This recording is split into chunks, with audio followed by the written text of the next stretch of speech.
Baik, terima kasih atas kesempatan yang diberikan kepada saya.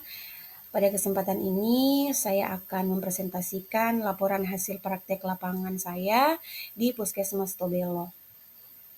Namun sebelum itu, izinkan saya untuk memperkenalkan nama. Nama saya Terti Junita Basai dengan NIM 24 20 21 11 0028. Dengan dosen pengajar Dr. Insinyur Oxfrian J. Sumompo, SPI MKes.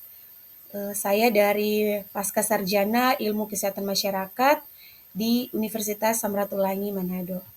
Baik, kita masuk pada latar belakang. Promosi kesehatan merupakan upaya strategis dalam meningkatkan kesadaran, kemauan, dan kemampuan masyarakat untuk hidup sehat sebagai bagian dari pelayanan preventif dan promotif. Promosi kesehatan memiliki peran sentral dalam menurunkan angka kesakitan dan kematian yang dapat dicegah, serta dalam mendorong perubahan perilaku masyarakat ke arah yang lebih sehat.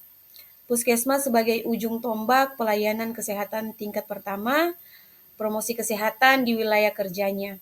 Namun hasil observasi dan wawancara menunjukkan bahwa efektivitas kegiatan promosi kesehatan di Puskesmas Tobelo masih sangat rendah.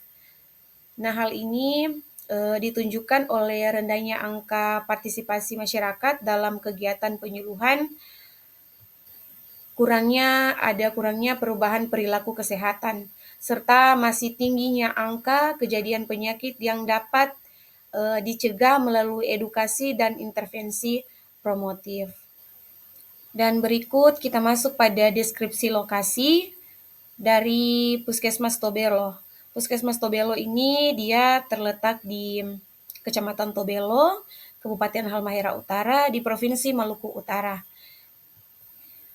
Dan kemudian wilayah kerjanya ini mencakup area yang sangat luas dan beragam, mulai dari perkotaan hingga desa pesisir. Desa yang masuk pada wilayah kerja Puskesmas itu ada 10 desa. Secara geografis, Kecamatan Tobelo berada di pesisir timur Pulau Halmahera dan berfungsi sebagai pusat pemerintahan serta ekonomi Kabupaten Halmahera Utara. Nah, wilayah ini memiliki jumlah penduduk yang cukup padat dibandingkan kecamatan lain di sekitarnya. Dengan latar belakang sosial ekonomi yang bervariasi, Puskesmas Tobelo memiliki peran strategis dalam pelayanan kesehatan primer dengan mencakup pelayanan promotif, preventif, kuratif, dan rehabilitatif. Namun, Puskesmas Tobelo ini menghadapi tantangan itu seperti aksesibilitas wilayah dan partisipasi dari masyarakat. Berikut kita masuk pada deskripsi permasalahan dan identifikasi masalah. Dalam observasi dan wawancara dengan petugas promosi kesehatan di Puskesmas Tobelo, ditemukan bahwa partisipasi masyarakat dalam kegiatan promosi kesehatan seperti perilaku hidup bersih dan sehat atau PHBS, Pospindu, dan penyuluhan masih sangat rendah. Materi edukasi yang digunakan juga belum sepenuhnya disesuaikan dengan karakteristik dari masyarakat lokal Tobelo.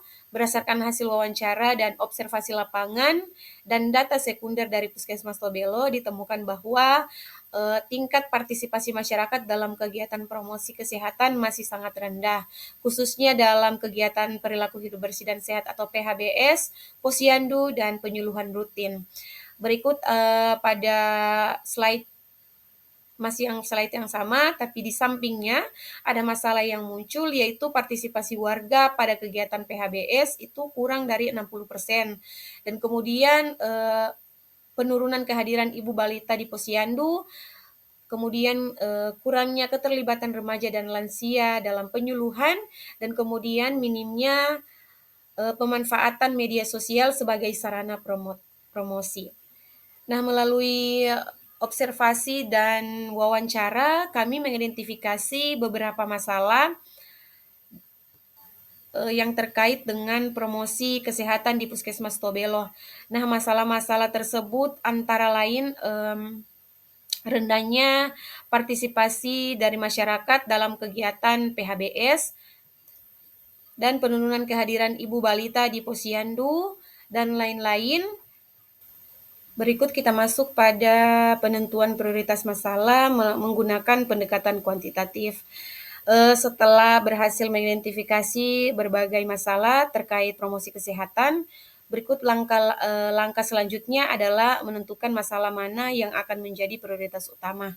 Nah, untuk mengintervensi atau menentukan prioritas masalah secara objektif, kami menggunakan pendekatan kuantitatif, yaitu dengan metode scoring masalah. Nah, metode ini melibatkan pemberian skor pada setiap masalah berdasarkan beberapa kriteria yang telah ditentukan. Yang pertama, besarnya masalah yang mengukur seberapa luas dampak masalah tersebut terhadap masyarakat, dan kemudian yang kedua, keseriusan masalah yang mengukur seberapa parah konsekuensi yang ditimbulkan oleh masalah tersebut, dan yang ketiga, kemungkinan masalah untuk ditanggulangi, yaitu mengukur seberapa besar potensi masalah tersebut untuk diselesaikan dengan intervensi yang tersedia. Setiap masalah dinilai pada setiap kriteria dengan skala 1 hingga 3, di mana 1 menunjukkan tingkat yang sangat rendah dan kemudian 3 menunjukkan tingkat yang tertinggi. Nah, berikut skor dari setiap kriteria kemudian dijumlahkan untuk mendapatkan skor total dari setiap masalah. Masalah dengan skor total tertinggi dianggap sebagai masalah prioritas. Nah, dari tabel yang ada atau yang tertera dalam slide ini menunjukkan hasil scoring masalah yang telah kami lakukan. Dari tabel tersebut terlihat bahwa rendahnya partisipasi perilaku hidup bersih dan sehat mendapatkan skor total yang paling tertinggi, yaitu 9. Nah, hal ini menunjukkan bahwa masalah ini dianggap memiliki dampak yang paling besar. Nah, konsekuensi yang paling serius dan potensi yang paling besar untuk ditanggulangi dibandingkan dengan masalah-masalah lainnya. Nah, berikut kita masuk pada penentuan prioritas masalah menggunakan pendekatan kualitatif. Ini melibatkan diskusi dengan petugas Promkes dan perwakilan masyarakat untuk memahami persepsi dan pemahaman terkait dengan masalah promosi kesehatan. Mempertimbangkan faktor-faktor seperti dampak masalah terhadap kualitas hidup, kemudian urgensi penanganan dan dukungan dari berbagai pihak. Nah, hasil diskusi menguatkan bahwa rendahnya partisipasi masyarakat dalam kegiatan PHBS merupakan masalah yang paling mendesak untuk ditangani. Nah, selain menggunakan pendekatan kuantitatif, kami juga melakukan penentuan prioritas masalah dengan pendekatan kualitatif yang saya gunakan saat ini dan kemudian pada slide ini, dan kemudian dalam penentuan prioritas masalah serta poin-poin yang merangkum hasil diskusi dengan petugas promosi kesehatan yang ada di Puskesmas Tobelo dan perwakilan dari masyarakat. Pendekatan ini melibatkan panggilan informasi yang lebih mendalam mengenai persepsi, pengalaman dan pandangan dari berbagai pihak terkait masalah promosi kesehatan.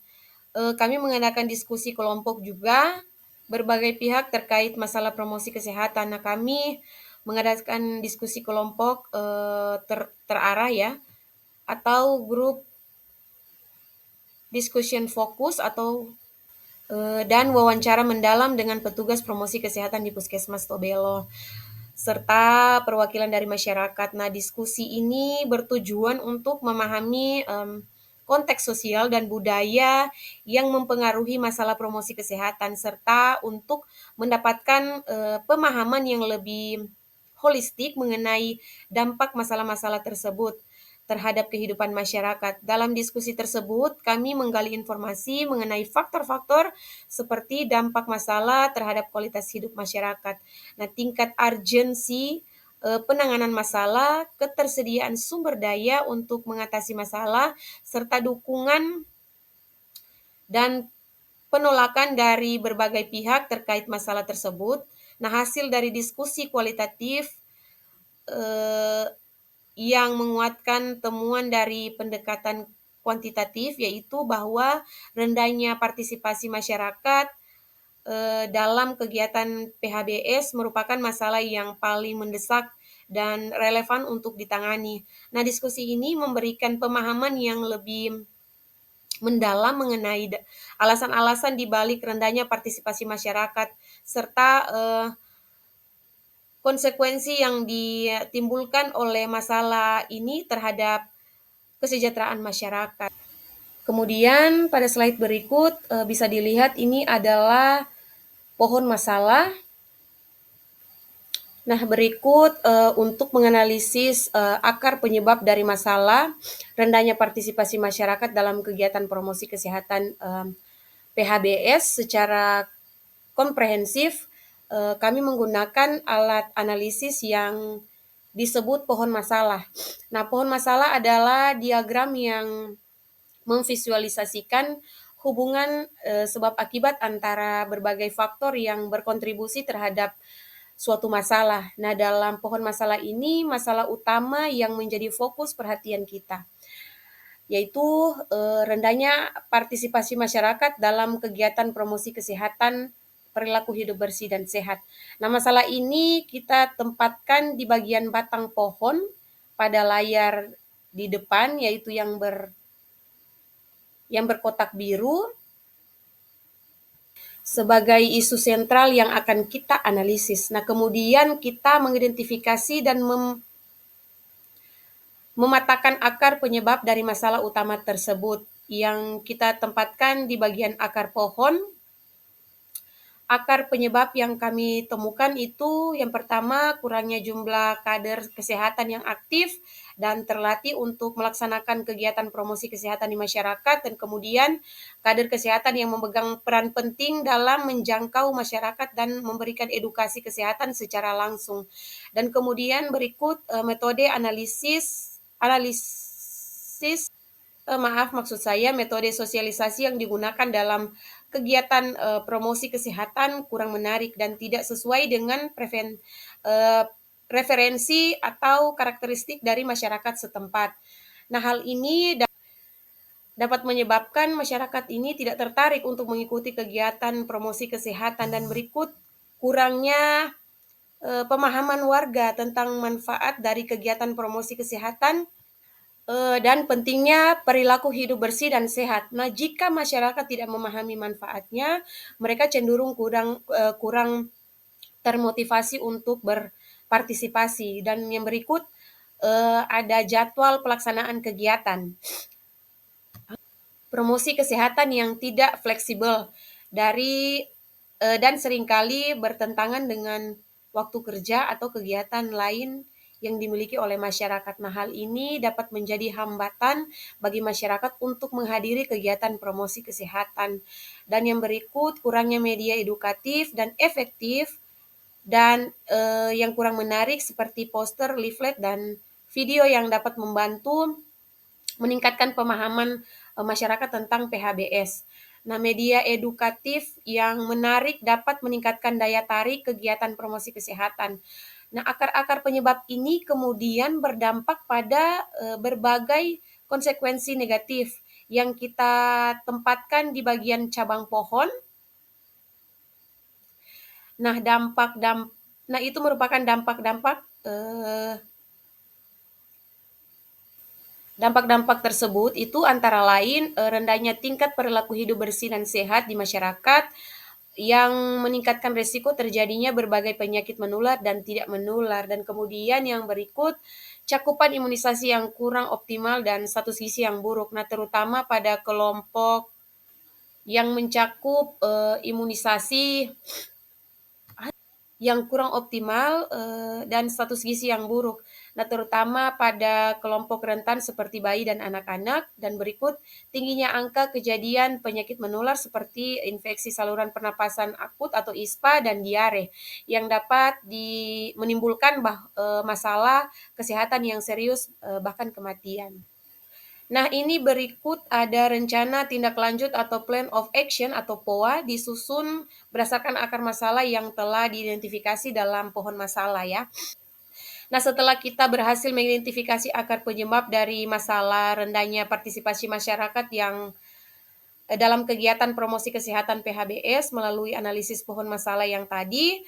Nah, langkah selanjutnya adalah menyusun rencana tindak lanjut atau plan of action. Nah, untuk mengatasi masalah tersebut, POA ini merupakan rencana aksi yang terstruktur, sistematis, yang berisi serangkaian kegiatan yang dirancang secara spesifik untuk mengatasi setiap akar penyebab masalah yang telah diidentifikasi. Nah, tabel yang setara pada slide ini merangkum POA yang telah kami susun. Nah, tabel ini terdiri dari beberapa kolom yang berisi informasi detail mengenai setiap kegiatan tindak lanjut. Kolom-kolom tersebut antara lain itu yang pertama ada nomor urut kegiatan, kemudian faktor penyebab utama yang merujuk pada akar penyebab masalah yang akan diatasi oleh kegiatan tersebut. Dan kemudian ketiga, kegiatan tindak lanjut yang menjelaskan secara rinci mengenai kegiatan yang akan dilaksanakan. Dan kemudian yang keempat, tujuan kegiatan yang menjelaskan hasil yang ingin dicapai melalui kegiatan tersebut. Nah, yang kelima, indikator keberhasilan yang merupakan ukuran yang digunakan untuk menilai keberhasilan pelaksanaan kegiatan. Dan kemudian yang keenam, penanggung jawab yang menyebutkan pihak-pihak yang bertanggung jawab atas pelaksanaan kegiatan. Yang berikut 7, waktu pelaksanaan yang menunjukkan jadwal pelaksanaan kegiatan. Nah, berikut adalah penjelasan mengenai beberapa kegiatan utama yang tercantum dalam POA. Yang pertama itu pelatihan kader promosi kesehatan. Yang pertama itu pelatihan kader Promkes. Nah, kegiatan ini bertujuan untuk meningkatkan pengetahuan dan keterampilan kader promosi kesehatan dalam melaksanakan kegiatan promosi kesehatan di masyarakat. Nah, indikator keberhasilannya adalah adanya 5 kader Promkes yang terlatih dan masih aktif dalam kegiatan promosi kesehatan. Dan yang kedua, penyuluhan PHBS berbasis rumah tangga. Nah, kegiatan ini bertujuan untuk meningkatkan partisipasi masyarakat dalam kegiatan PHBS dengan mendekatkan kegiatan promosi kesehatan di lingkungan tempat tinggal mereka. Nah, indikator keberhasilannya itu adalah 80% dari rumah tangga di wilayah kerja Puskesmas Tobelo mengadakan penyuluhan PHBS. Dan kemudian yang ketiga, desain dan distribusi media edukatif atau poster dan leaflet. Nah, kegiatan ini bertujuan untuk meningkatkan pemahaman masyarakat tentang perilaku hidup bersih dan sehat melalui media yang menarik dan mudah dipahami dari masyarakat. Nah, indikator keberhasilannya itu adalah tersedianya dan tersebarnya 3 jenis media promosi yang efektif. Dan yang keempat, evaluasi dan monitoring kegiatan. Nah, kegiatan ini bertujuan untuk mengukur efektivitas intervensi yang telah dilakukan dan memantau perubahan partisipasi dari masyarakat. Nah, indikator keberhasilannya itu adalah tersedianya laporan akhir dan grafik yang menunjukkan perubahan tingkat partisipasi dari masyarakat di dalam POA ini. Nah, POA ini diharapkan dapat menjadi panduan yang jelas dan terstruktur dalam melaksanakan intervensi untuk meningkatkan efektivitas promosi di Puskesmas Tobelo. Dan kemudian yang keempat ini terjadi peningkatan partisipasi masyarakat dalam kegiatan promosi kesehatan. Ini ditujukan dengan grafik ya pada makalah dan hal ini merupakan indikator utama keberhasilan intervensi yang telah dilakukan dan menunjukkan bahwa pendekatan yang kami gunakan efektif dalam mendorong masyarakat untuk lebih aktif terlibat dalam upaya menjaga kesehatan. Berikut kita masuk pada hasil kegiatan. Setelah melaksanakan serangkaian kegiatan yang telah dirancangkan dalam POA, kami mencatat beberapa hasil yang menggembirakan dan menunjukkan adanya kemajuan dalam upaya peningkatan efektivitas promosi kesehatan di Puskesmas Tobelo. Nah, hasil tersebut yang pertama, melatih kader promosi kesehatan dilaksanakan dengan diikuti oleh 5 kader. Nah, kader-kader ini menunjukkan peningkatan pengetahuan dan keterampilan dalam melaksanakan kegiatan promosi kesehatan di masyarakat yang akan sangat membantu dalam menjangkau dan mengedukasi masyarakat secara lebih efektif. Dan kemudian kedua, penyuluhan PHBS berbasis rumah tangga telah dilaksanakan di 80% rumah tangga. Hal ini menunjukkan bahwa antusiasme dan partisipasi aktif dari masyarakat dalam kegiatan promosi kesehatan. Nah, serta efektivitas pendekatan penyuluhan yang mendekatkan kegiatan promosi kesehatan ke lingkungan tempat tinggal masyarakat. Berikut yang ketiga, jenis media edukatif atau yang digunakan poster, leaflet, dan video. Telah didesain dan didistribusikan media-media ini telah sangat membantu meningkatkan pemahaman masyarakat tentang PHBS dengan cara yang menarik dan mudah dipahami. Nah, serta memperkuat pesan-pesan kesehatan yang disampaikan dalam kegiatan penyuluhan.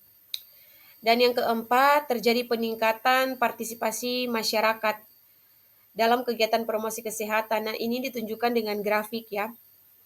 Nah, hal ini merupakan indikator utama keberhasilan intervensi yang telah dilakukan dan menunjukkan bahwa pendekatan yang kami gunakan itu efektif dalam mendorong masyarakat untuk lebih aktif terlibat dalam upaya menjaga kesehatan. Nah, adapun evaluasi, yang pertama, evaluasi dilakukan untuk mengukur efektivitas intervensi yang telah dilakukan. Dan yang kedua, data evaluasi menunjukkan adanya peningkatan pengetahuan, sikap, dan praktik PHBS di masyarakat. Yang ketiga, terjadi peningkatan persentase masyarakat yang mencuci tangan dengan sabun, menggunakan air bersih, dan mengelola sampah dengan benar. Dan kemudian yang keempat, partisipasi masyarakat dalam kegiatan promosi kesehatan juga sangat meningkat secara signifikan. Nah, setelah slide ini menyajikan hasil evaluasi terhadap intervensi promosi kesehatan yang telah kita laksanakan di Puskesmas Tobelo. Dan kemudian evaluasi ini merupakan langkah penting untuk mengukur sejauh mana upaya-upaya yang kita telah memberikan dampak positif dan untuk mengidentifikasi area-area yang masih memerlukan perbaikan. Dan metode evaluasi yang kita gunakan mencakup pendekatan kuantitatif dan kualitatif. Nah, secara kuantitatif kita mengumpulkan data untuk melibatkan perubahan dalam angka partisipasi masyarakat, nah tingkat pengetahuan dan perilaku terkait PHBS. Nah, secara kuantitatif kita melakukan observasi langsung dan berinteraksi dengan petugas kesehatan serta masyarakat untuk memahami pengalaman dan persepsi mereka terhadap kegiatan promosi kesehatan. Dan hasil evaluasi menunjukkan adanya perubahan yang menggembirakan setelah intervensi. Dan secara spesifik kita melihat adanya peningkatan yang signifikan dalam pengetahuan masyarakat tentang PHBS. Nah, partisipasi masyarakat dalam berbagai kegiatan promosi kesehatan ini seperti penyuluhan dan kegiatan posyandu juga mengalami peningkatan. Nah, selain itu kita juga mencatat adanya perubahan positif dalam perilaku masyarakat terkait PHBS. Misalnya peningkatan praktik cuci tangan dengan sabun, menggunakan air bersih, dan pengelolaan sampah yang lebih baik. Nah, kader promosi kesehatan juga menunjukkan peningkatan motivasi dan keterampilan. Nah, setelah mengikuti pelatihan ya. Nah, keberhasilan intervensi ini didukung oleh beberapa faktor kunci. Pelatih yang efektif untuk kader promosi kesehatan telah membekali mereka dengan pengetahuan dan keterampilan yang lebih baik dalam menyampaikan pesan-kesan, pendekatan penyuluhan yang lebih dekat dengan masyarakat, yaitu penyuluhan berbasis rumah tangga. Nah, telah meningkat aksesibilitas dan relevansi informasi kesehatan, media edukasi yang menarik dan mudah dipahami juga telah membantu meningkatkan pemahaman dan keterlibatan masyarakat. Meskipun demikian, evaluasi ini juga menyoroti beberapa tantangan yang perlu kita perhatikan untuk memperbaiki di masa mendatang, perbaikan-perbaikan di masa mendatang. Seperti keterbatasan sumber daya dan keberlanjutan program menjangkau kelompok masyarakat tertentu dan lain-lain sebagainya. Nah, dengan demikian memahami tantangan-tantangan ini, kita dapat merancang strategi yang lebih efektif untuk meningkatkan promosi kesehatan di Puskesmas Tobelo. Berdasarkan hasil observasi, wawancara, dan analisis situasi di Puskesmas Tobelo, dapat disimpulkan bahwa tingkat partisipasi masyarakat dalam kegiatan promosi kesehatan, terutama program PHBS, masih rendah. Nah, hal ini disebabkan oleh beberapa faktor, antara lain kurangnya kader kesehatan yang aktif dan sosialisasi yang kurang menarik. Nah, minimnya pemahaman masyarakat mengenai manfaat promkes, juga jadwal kegiatan yang tidak fleksibel, serta terbatasnya media edukatif. Nah, intervensi yang telah dirancang melalui pendekatan problem Based Learning atau PBL mencakup pelatihan kader, penyuluhan berbasis rumah tangga, pembuatan media edukatif, dan evaluasi partisipatif. Nah, diharapkan langkah-langkah ini dapat meningkatkan efektivitas promosi kesehatan dan mendorong masyarakat untuk lebih aktif dalam meningkatkan kesehatan lingkungan dan diri sendiri. Berikut kita masuk pada kesimpulan. Nah, berdasarkan hasil observasi, wawancara, dan analisis situasi di Puskesmas Tobelo, dapat disimpulkan bahwa tingkat partisipasi masyarakat dalam kegiatan promosi kesehatan ini, terutama program PHBS, masih sangat rendah. Nah, hal ini disebabkan oleh beberapa faktor, antara lain kurangnya kader kesehatan yang aktif, sosialisasi yang kurang menarik, minimnya pemahaman masyarakat mengenai manfaat promkes, jadwal kegiatan yang tidak fleksibel, serta terbatasnya media edukatif. Nah, intervensi yang telah dirancang melalui pendekatan Problem Based Learning atau PBL mencakup pelatihan kader, penyuluhan berbasis rumah tangga, pembuatan media edukatif, dan evaluasi partisipatif. Diharapkan langkah-langkah ini dapat meningkatkan efektivitas promosi kesehatan dan mendorong masyarakat untuk lebih aktif dalam menjaga kesehatan lingkungan dan diri sendiri. Dan kemudian saran dari mahasiswa, yaitu saya sendiri, pada Puskesmas Tobelo, sebaiknya memperkuat kolaborasi lintas sektor dengan melibatkan RT, RW, sekolah, dan tokoh-tokoh agama dan organisasi masyarakat dalam kegiatan promosi kesehatan. Karena untuk mengoptimalkan peran kader kesehatan sebagai perubahan pada masyarakat. Dan kemudian yang kedua, pemerintah daerah. Nah, untuk pemerintah daerah bisa mengalokasikan dana khusus atau memberikan dukungan logistik untuk kegiatan promosi kesehatan. Upaya untuk mendukung penyediaan media edukatif yang menarik dan sesuai dengan budaya lokal dari Puskesmas Tobelo. Kemudian mendukung pelatihan kader kesehatan untuk meningkatkan kompetensi dari mereka. Dan yang ketiga, masyarakat. Nah, untuk meningkatkan partisipasi aktif dalam kegiatan promosi kesehatan, menerapkan informasi kesehatan sebagai bagian dari gaya hidup sehari-hari. Demikian presentasi saya. Saya ucapkan terima kasih dan sampai bertemu di presentasi selanjutnya.